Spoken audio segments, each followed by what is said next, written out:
नमस्कार। आज हम रॉबर्ट टी कियोसाकी की किताब बिजनेस स्कूल से मिले कुछ विचारों पर बात करेंगे। हमारे पास इसका हिंदी सारांश है, तो उसी पर गौर करते हैं। हाँ, बिल्कुल।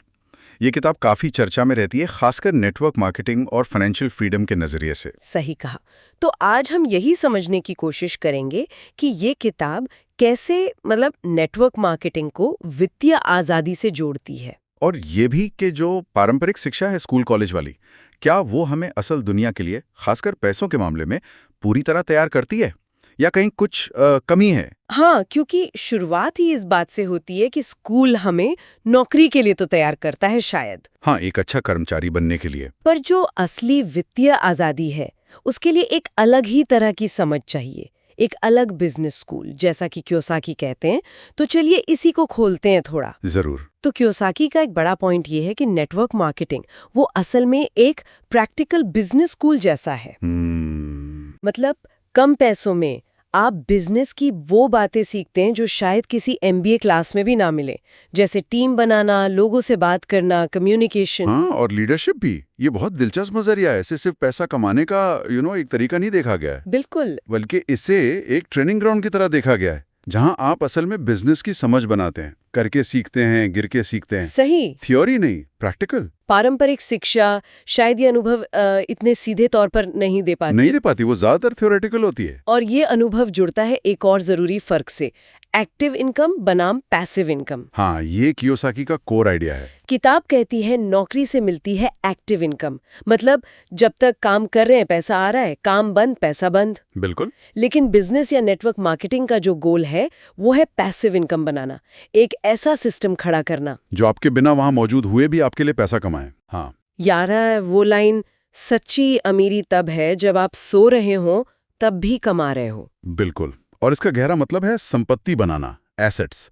ऐसी चीजें जो आपकी जेब में पैसा डालें, लायबिलिटीज नहीं जो पैसा निकालें। सही कहा। ये सोच बदलने वाली बात है।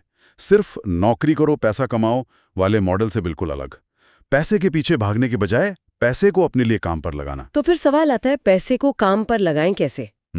यहीं पर आती है वित्तीय शिक्षा की बात, फाइनेंशियल लिटरेसी। किताब साफ कहती है असली ताकत डिग्री में नहीं, पैसे की समझ में है। ये बहुत पते की बात कही है। हाँ, और एक थोड़ी तीखी बात भी है कि अमीर लोग पैसे को इन्वेस्ट करते हैं और पैसा बनाने में, जबकि गरीब और मिडिल क्लास अक्सर बचत करते हैं या फिर कर्ज चुकाने में लगे रहते हैं। हाँ, तो मूल मंत्र है पैसे को समझो तभी पैसा तुम्हें समझेगा। ये इस बात पर जोर देता है कि पैसे का मैनेजमेंट सीखना अकादमिक ज्ञान जितना ही, या शायद आज की दुनिया में उससे भी ज्यादा जरूरी है। बिल्कुल। पैसा कमाना एक बात है, पर उसे रखना, उसे बढ़ाना, ये बिल्कुल अलग स्किल है। और हैरानी की बात है कि ये स्किल हमारी फॉर्मल एजुकेशन का हिस्सा क्यों नहीं है उतना। सही मुद्दा है। और पैसा बनाने के लिए खासकर बिजनेस में लोगों के साथ काम करना आना चाहिए। ओह हाँ, ये तो बहुत जरूरी है। किताब कहती है जो लोग लोगों से डरते हैं वो हमेशा बॉस के नीचे काम करते हैं। नेटवर्क मार्केटिंग में तो ये स्किल बहुत जरूरी है, रिश्ते बनाना, लोगों को इंस्पायर करना। हाँ, और सेल्स और कम्युनिकेशन की समझ भी। ये सिर्फ प्रोडक्ट बेचना नहीं है, ये लोगों को जोड़ना है। सही, और ये सीधे जुड़ता है टाइम मल्टीप्लिकेशन वाले आइडिया से। हाँ, समय का गुणन, लेवरेज, ये बहुत पावरफुल कॉन्सेप्ट है। अकेले आपके पास दिन में 24 घंटे ही हैं, आपकी कमाई लिमिटेड है। लेकिन जब आप एक टीम बनाते हैं, उन्हें सिखाते हैं, तो आप सिर्फ अपना नहीं बल्कि कई लोगों का समय और एफर्ट इस्तेमाल कर रहे होते हैं। अच्छा। जैसा कहा गया है, एक की शक्ति से बड़ा है 100 लोगों की मिलकर की गई छोटी शक्ति। आपकी क्षमता कई गुना बढ़ जाती है। और आखिर में ये सब घूम फिर कर आ जाता है सोच पर, माइंडसेट पर। बिल्कुल। कियोसाकी मानते हैं कि सफलता सिर्फ स्ट्रैटेजी या स्किल की बात नहीं है, ये सोच की बात है। आपका माइंडसेट तय करता है कि आप अमीर बनेंगे या गरीब रहेंगे। सही। इसीलिए नेटवर्क बिजनेस में पर्सनल डेवलपमेंट पर इतना जोर होता है। अपने डर पर काबू पाना, आत्मविश्वास बढ़ाना।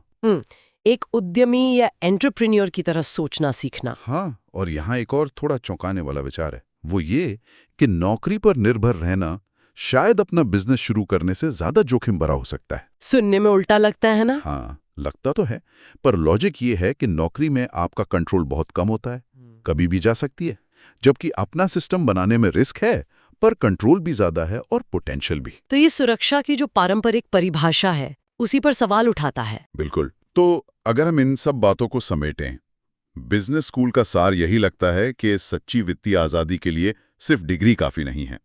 जरूरत है फाइनेंशियल समझ की, प्रैक्टिकल बिजनेस स्किल्स की और सबसे बढ़कर एक जीतने वाली सोच की।